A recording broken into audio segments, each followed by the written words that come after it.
코로나19가 우리 사회에 몰고 올 가장 심각한 위기로 자영업의 위기가 첫손에 꼽혔습니다.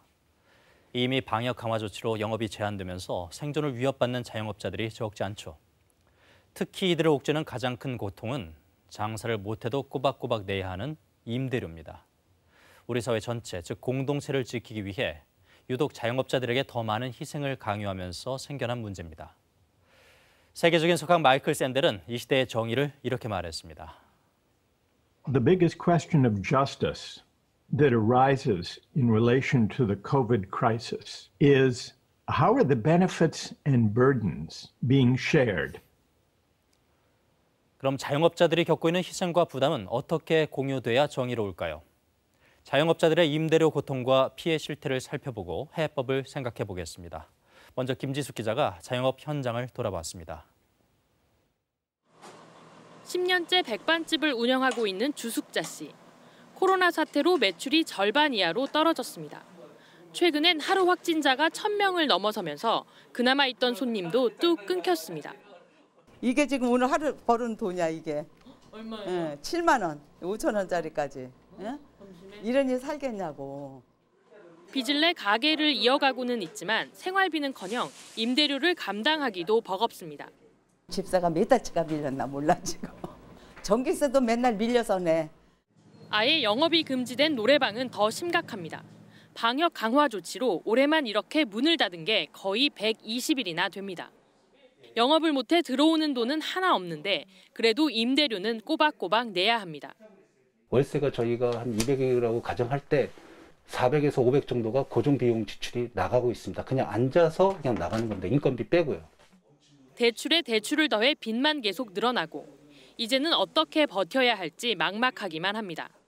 대출을 일단 받은 상태에서 대출을 또 받고 그리고 또 현금 서비스도 이용을 하고 그러니까 그런 상태에서 억지로 버티고 있는 상황입니다. 실제로 최근 자영업자들이 겪는 가장 큰 부담은 임대료.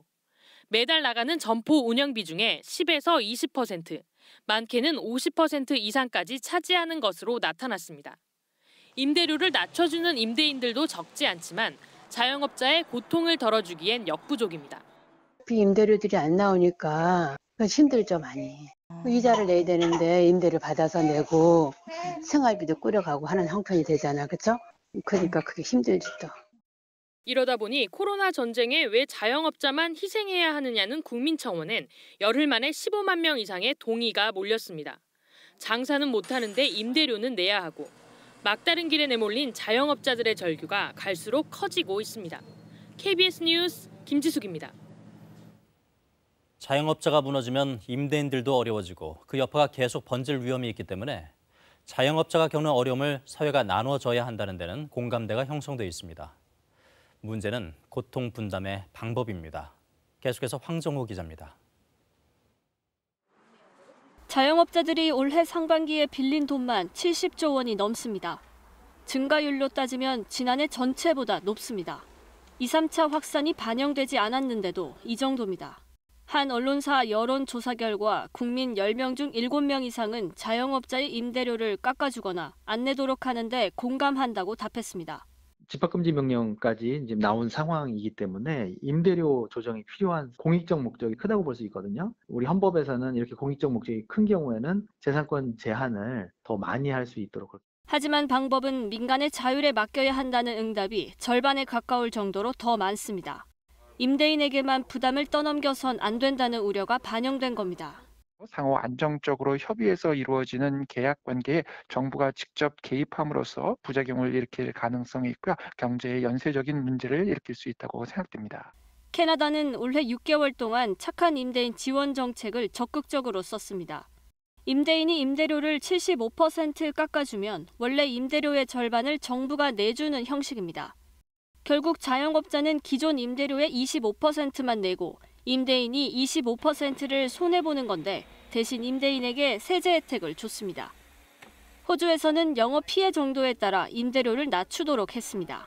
전문가들은 부담을 나누되 정부의 역할이 중요하다고 지적합니다. 정부가 코디네이터 역할을 좀 해줘야 되는 거거든요. 100만 원이 임대료였다면 50만 원만 줄이고 공인기관이 25만 원, 그 임대인이 25만 원 부담해가지고서 미국에서는 임차인이 임대료를 연체해도 내쫓지 못하도록 하는 동시에 임대인이 대출금을 못 갚아도 은행이 압류하지 못하게 했습니다. KBS 뉴스 황정호입니다.